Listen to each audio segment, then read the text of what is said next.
नमस्कार, मी निखिल गावित। आज आपण शेगवे ग्रामपंचायत आंबाफळी एक पाळा आहे तिथं उभो आहे। तिथे एक रस्त्याचं काम चालू आहे सार्वजनिक बांधकाम विभागमधून। तर या ठेकेदाराने एकदम निकृष्ट दर्जाचं काम केलेलं आहे। अक्षरशः हाताने खडे असं उचलून येत आहे। त्यांनी मट्टी टाकली आहे, वरतून खडे टाकून फक्त असं डांबरीकरण करून दिलं आहे त्यांनी। एवढा भ्रष्टाचार झाला आहे या रस्त्यामध्ये तर भरपूर। तर जो संबंधित ठेकेदार आहे हा वारंवार अशीच कामे करतो आहे। या आपला जो तालुका आहे किंवा हा आमचा जो भाग आहे, आदिवासी लोकांचा जो निधी आहे तो हडप करण्याचं काम करत आहे ठेकेदार।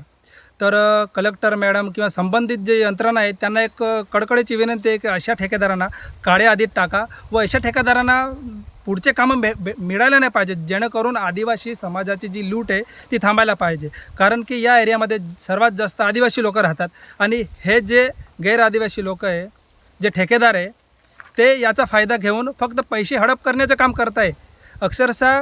कारण आणि जर आमच्यासारखे सांगायला गेलं ना तर आमच्यावरती आरोप करता की तुम्ही पैसे मागता, हे मागता, तुम्हाला असं करू तसं करू किंवा धमकी देता येते। हे जे अधिकारी आहे, जे संबंधित अधिकारी आहे ते काय ठेकेदाराच्या हाताखाली काम करता का पैसे घेऊन ते गुपचूप बसले, असा पण एक आम्हाला प्रश्न निर्माण होतो आहे।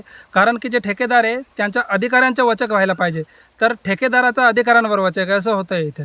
तर संबंधित विभागाच्या अधिकाऱ्यांना किंवा जेवढी पण यंत्रणा आहे त्यांना कडकडीची विनंती आहे की या रस्त्याची किंवा जे कामं चालू आहे या ठेकेदाराची त्यांच्यावर सखोल चौकशी व्हावी आणि या ठेकेदाराला काळी यादीत टाकावी अशी आमची मागणी आहे।